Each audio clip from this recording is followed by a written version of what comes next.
सभी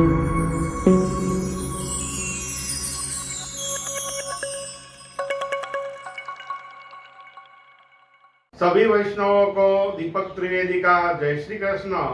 इस सावन मास में शुक्ल पक्ष में पड़ने वाली पुत्रदा एकादशी 27 तारीख को आ रही है। अगस्त महीने की 27 तारीख को रविवार के दिन।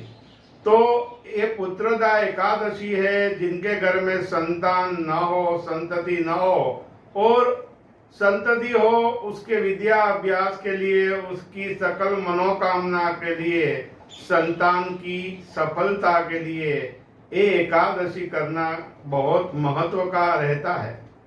पुत्रदा एकादशी अपने संतान के हित के लिए करने के लिए भी उसका बहुत बड़ा मातम होता है। ये एकादशी के दिन जो लोग पुत्रदा एकादशी करेंगे तो उसके संतान के लिए सब कुछ कुशल मंगल होगा, जीवन में सफलता मिलेगी और उसके घर में बहुत जल्द खुशियां आएगी। इस एकादशी को कब करना है, कैसे करना है, वो मैं आपको बताता हूँ। सर्वप्रथम दशमी के दिन आपको लहसुन या प्याज खाना नहीं है। शाम के वक्त सादा भोजन जमना है। और दूसरी चीज है कि उसी रात्रि से भगवान का स्मरण करना है। एकादशी के दिन सुबह ब्रह्म मुहूर्त में उठकर गंगा स्नान करना है, या अपने घर में आप जो स्नान कर रहे हैं उसमें थोड़े से काले तिल डाल दीजिए और मनोमन ऐसा संकल्प कीजिए कि हम गंगा स्नान कर रहे हैं।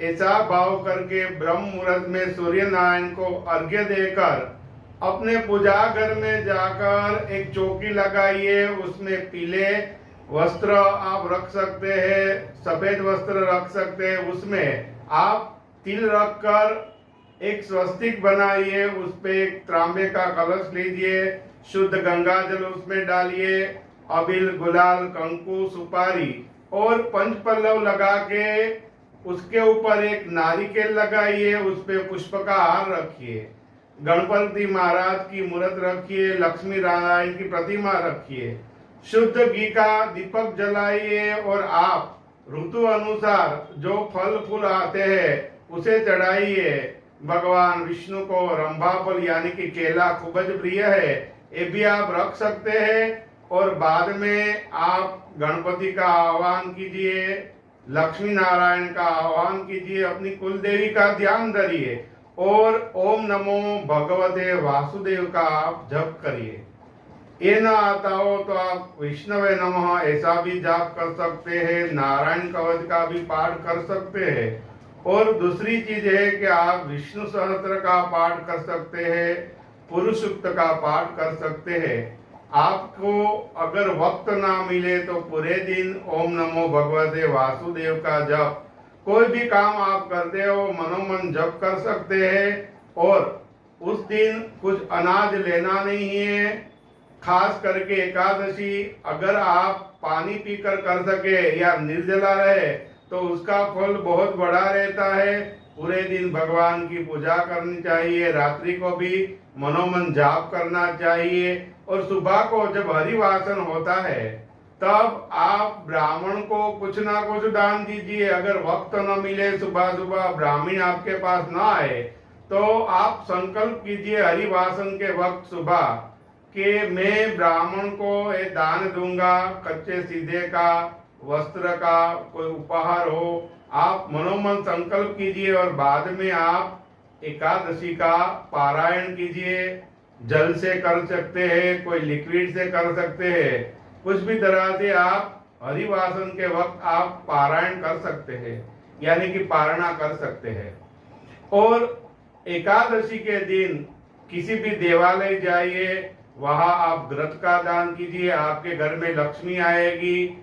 और आपके कुलदेवी माँ का मंदिर हो या आजू बाजू में कोई भगवान विष्णु का मंदिर हो, वहां पे आप पुष्प का हार चढ़ाइए। खास करके विष्णु भगवान को पीले पुष्प बहुत प्रिय है। उस दिन आपके घर में भगवान विष्णु की मूर्त हो, प्रतिमा हो, वहां पे आप नैवेद्य रखिए और साथ में तुलसी द्रव्य चढ़ाइए। तो भगवान की असीम कृपा आप पे होगी, सकल मनोकामनाएं सिद्ध होगी। आपके संतान है, जो आपके बच्चे हैं, उसमें बहुत परिवर्तन आएगा। उसमें आपके अनुसार आप विद्या अभ्यास चाहते हैं तो अच्छा विद्या अभ्यास करने लगेगा। और दूसरी चीज है कि आपके घर में लक्ष्मी का सदा वास होगा। इस एकादशी के दिन बच्चों को आप कोई ना कोई मिठाई दे सकते हैं दान में। दूसरी चीज, जो पढ़ाई के अनुलक्ष्य में हो, आप कोई भी पुस्तक का दान कर सकते हैं। आपके घर में कोई मांगने वाला आए, कोई अतिथि आए तो उसे आप खाने का दान कर सकते हैं, गैया को चारा खिला सकती है। और दूसरी चीज है कि आप खास करके एकादशी के दिन शिव मंदिर में जाकर कोई भी अभिषेक कीजिए, दूध, काले तिल, और उसके साथ जो कोई भी आप घृत चढ़ाइए, और आप मध का भी अभिषेक कर सकती है, यानी कि पंचामृत का भी पूरा अभिषेक कर सकती है। आपकी सकल दरिद्रता और चिंताएं दूर होगी और सकल मनोकामनाएं सिद्ध होगी। इस एकादशी के दिन आप खास करके तिल का दान करें तो आपकी आदि व्याधि उपाधि चली जाएगी, आपके घर में लक्ष्मी आएगी और सकल मनोकामनाएं सिद्ध होगी। इस एकादशी के दिन हो सके इतनी विष्णु भगवान की पूजा करिए। मैं दीपक त्रिवेदी आपको कुछ ना कुछ ऐसा रास्ता दिखाऊंगा जिससे आपकी सकल मनोकामनाएं सिद्ध होगी। सभी वैष्णवों को दीपक त्रिवेदी का जय श्री कृष्ण।